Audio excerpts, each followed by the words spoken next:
Hi guys, I welcome you all to Learn with Diamond Door. I hope that you all are well. So as you know that we are covering the whole syllabus of Business Studies class 12th and now we are at the chapter 2. ठीक है, आज इसका introduction class है. ठीक है, इससे पहले we have covered chapter 1 that is nature and significance of management. उसके अंदर हम लोगों ने ईच एंड एवरी कॉन्सेप्ट को बहुत डिटेल में समझा है और उसकी हर एक केस स्टडी करी है. ठीक है, वही पैटर्न हम यहाँ पे फॉलो करेंगे. यहाँ पे भी हर एक कॉन्सेप्ट को बहुत अच्छे से समझेंगे. ठीक है, और फिर उससे रिलेटेड केस स्टडी करेंगे सो दैट आपको एग्ज़ाम के अंदर कोई भी परेशानी ना आए. ठीक है, तो आज फर्स्ट डे है chapter 2 that is principal of management का. ठीक है, सो ये हमारा सीबीएसई सिलेबस के अकॉर्डिंग ये टॉपिक्स गिवन है जो आपके एग्ज़ाम में आएंगे. राइट और इसमें कंटेंट हमारे पास 3 मेजर है. राइट कि हम फेयोल के प्रिंसिपल को समझेंगे, टेलर के साइंटिफिक प्रिंसिपल को समझेंगे और हम लोग प्रिंसिपल ऑफ मैनेजमेंट के सिग्निफिकेंस को समझेंगे. तो ये पूरा मतलब आप वीडियो फॉलो करते रहिए. मैं इसमें से एक एक वर्ड भी नहीं छोड़ूंगी, सब मैं कराऊंगी. राइट और मैं पूरी कोशिश करूंगी कि आपको हर एक चीज़ समझ में आए. ठीक है, पहले समझते हैं कि concept of principle of management कि प्रिंसिपल ऑफ मैनेजमेंट होता क्या है. तो इसमें लिखा हुआ that principle of management are broad and general guidelines for the decision making and behaviour. Principle से तो आपको भी पता लग रहा होगा कि किसी कोड ऑफ कंडक्ट की बात कर रहे हैं. ठीक है ना, किसी ऐसे टर्म्स की बात कर रहे हैं जिसके दायरे में रख के हमें काम करना है. ठीक है, तो ये भी हमें प्रिंसिपल है, ये भी कुछ कोड ऑफ कंडक्ट है जिसके अंदर रह के हमें मैनेजमेंट करनी पड़ती है. ठीक है, तो ये ब्रॉड जनरल गाइडलाइंस होती हैं और they are use for conduct in work places under the certain situation. किसी सिचुएशन के अंदर हम लोग इन्हें यूज़ करते हैं. ये मैनेजर की हेल्प करता है कि वो इम्प्लीमेंट कर सके कुछ डिसीजंस को.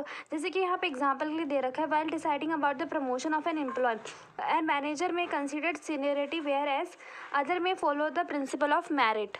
ये बेसिकली डिनोट करते हैं कॉज एंड इफेक्ट रिलेशनशिप को. ठीक है, ये बहुत इंपॉर्टेंट लाइन है, इसको बुक में मार्क कर लीजिए अगर आपके पास बुक है तो. ठीक है, कॉज एंड इफेक्ट रिलेशनशिप को जो अंडरलाइन करता है या जो डिनोट करता है उसको हम प्रिंसिपल ऑफ मैनेजमेंट करते हैं. वाइल द फंक्शन जो मैनेजमेंट के आपको पता चल ही गए होंगे कि हमारे जो मैनेजमेंट के फंक्शन कौन कौन से that is planning, organising, staffing, directing, controlling.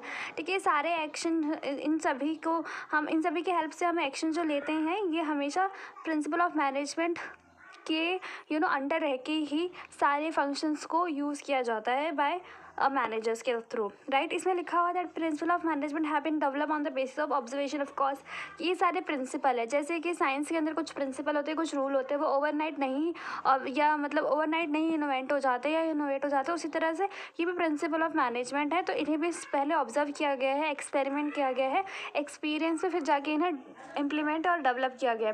Right, next is that depending upon how they are derived and how effective they are in explaining and predicting the managerial behaviour. ठीक है, ये बहुत help करते हैं effectively और explaining the predicting managerial behaviour.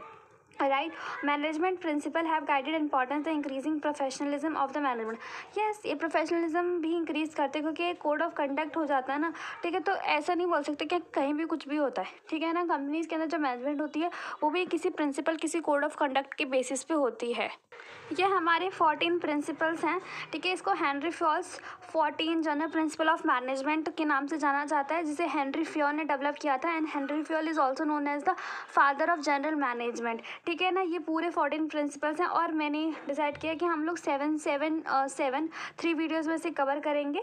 ठीक है ना, ऐसे मतलब फर्स्ट वीडियो में 7 एंड देन 7 एंड देन 7. तो आज की वीडियो हो सकता है 2-3 मिनट ज़्यादा हो जाए क्योंकि इसमें इंट्रोडक्शन भी ऐड करना था. Right, so let's proceed with the first principle of general management. So पहला है डिवीज़न ऑफ वर्क.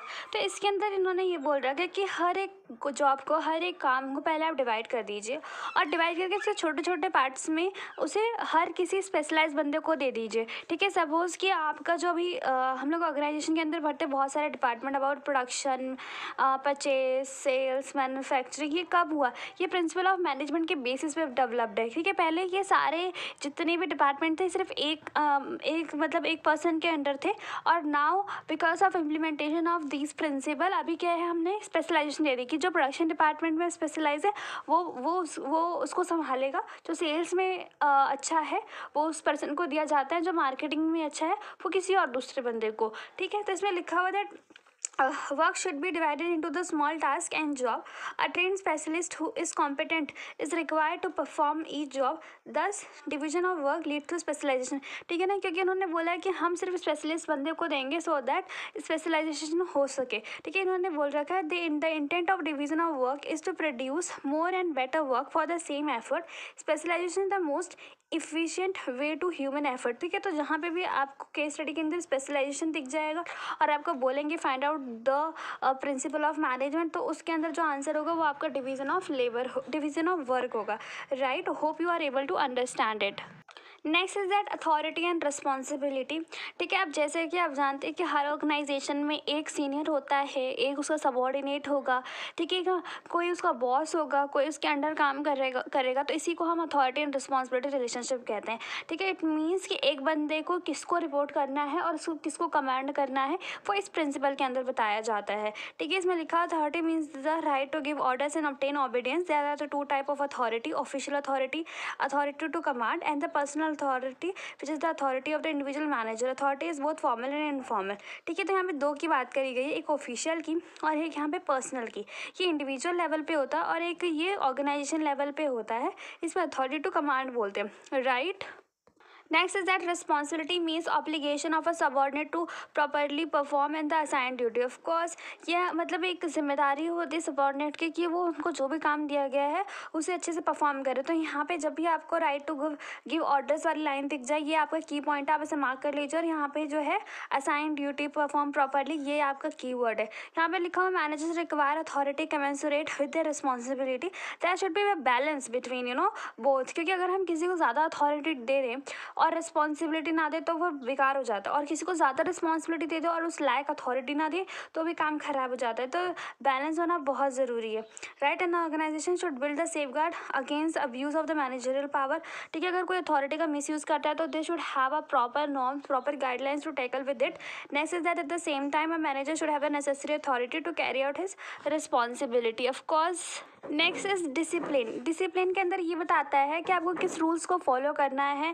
ठीक है, जब आप ऑर्गेनाइजेशन के अंदर रहते हैं तो इसमें लिखा हुआ discipline is the obedience to organisation rules, employment agreement which is necessary for the working of the organisation. जैसे कि आपने कई बार देखा होगा ऑर्गेनाइजेशन में, इंस्टीट्यूशन पे, वहाँ पे लिखा होता है स्मोकिंग आर नॉट अलाउड. ठीक है, eating tobacco is not allowed. ठीक है ना, और स्पिटिंग क्या कहते हैं, for spitting the fine was 200 या इज 200. ठीक है, तो इस तरह के रूल्स होते हैं जो we have to follow so that the organisation decorum means maintained.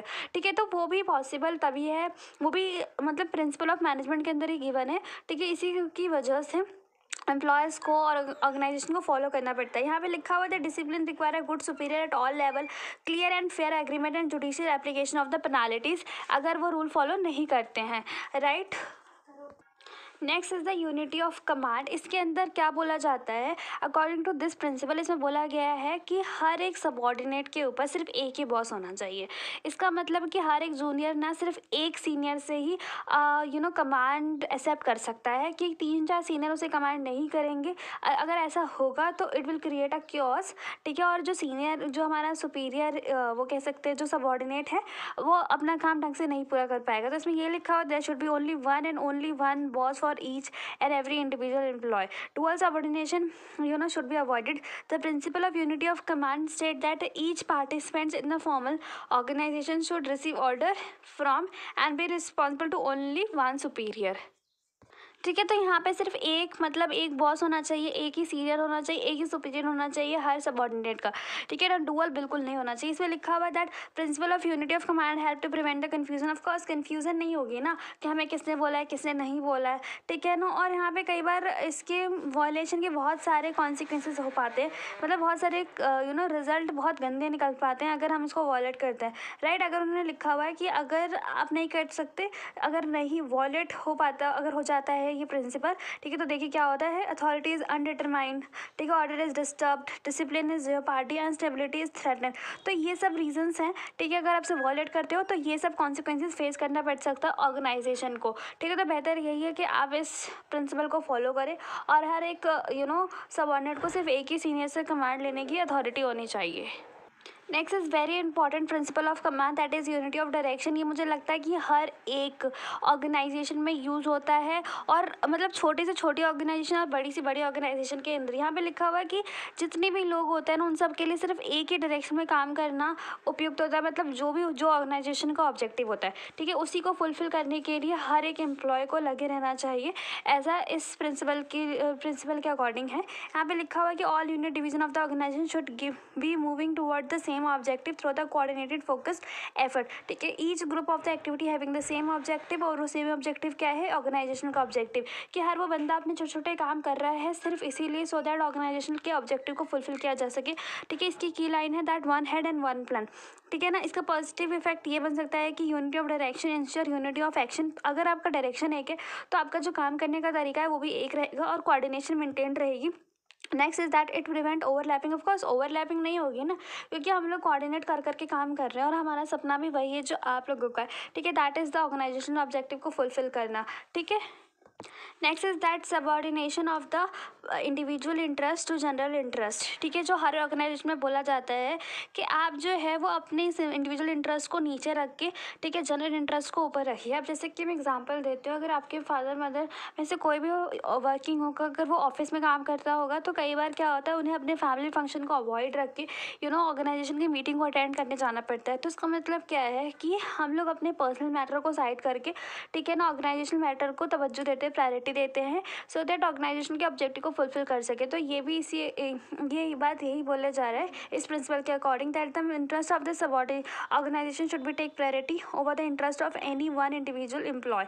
ठीक है, manager can ensure that this by his or her exemplary behaviour. इसमें लिखा हुआ है कि he should not fail into the temptation of misusing his or her power of the individual family benefit at the cost of the larger general interest. क्योंकि देखो वो family benefit है, वो इंडिविजुअल लेवल पे loss होगा, but अगर हम यहाँ पे मीटिंग अटेंड नहीं करते, यहाँ पे प्रेजेंटेशन नहीं देते, तो एक बहुत बड़े हाई लेवल पे लोगों का नुकसान हो सकता है। ठीक है, तो यहाँ पे इस प्रिंसिपल के अकॉर्डिंग यही बोला जा रहा है कि that you should prioritise your organisational duty first then the personal. ठीक है ना, and that's all for today. I hope that all the principle that I have discussed in this video you are able to understood, and if you have any doubt then do comment below. Do like, share, subscribe. I am very thankful to you. Bye bye guys, take care.